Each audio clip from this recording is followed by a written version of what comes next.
Sub division कुंडरी नबी सरवा जे राहमूर शाख जी पुछड़ी ताईं पानी न पहुचण करे तेल जे आबादगारनि पारां एहतजाजी मुज़ाहिरो करे आबपाशी अमले खिलाफ सख्त नारेबाज़ी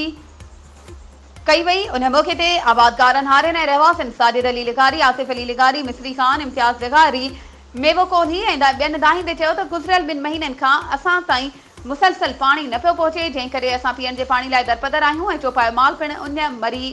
रहियो आहे। हुननि दाहींदे चयो त मुसलसल पाणी जी खोट सबबि असांजी 100 एकड़ ज़रई ज़मीन मुकमल तौर ते बंजर बणियल आहे ऐं असांजो लखें रुपयनि जो मिर्चनि जो वीचारो पिणु सुकी तबाह थी वियो आहे, जंहिं करे असां कंगाल बणिजी विया आहियूं। आबादकारनि इल्ज़ाम हणंदे चयो त राहमोर शाख जे मुंड में सरियाम आबपाशी अमलदार पाणी विकिरो करे रहिया आहिनि। हुननि डायरेक्टर नारा केनाल ऐं तक जे चूंडियल नुमाइंदनि खां पुरज़ोर मुतालबो कयो आहे त राहमोर जे टेल में पाणी पहुचाए असांजो मुआशी क़तल बंदि कयो वञे। एसटीओ इरिगेशन सां राब्तो करण ते हुननि जो चवणु हो त मूं हाणे चार्ज वरिती आहे ऐं असां कोशिशि करे रहिया आहियूं त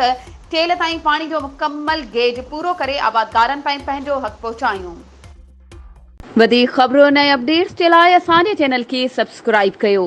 ऐं हा, बेल आइकन खे प्रेस करणु न विसारिजो त जीअं असांजी हर नई अचण वारी वीडियो तव्हां ताईं पहुची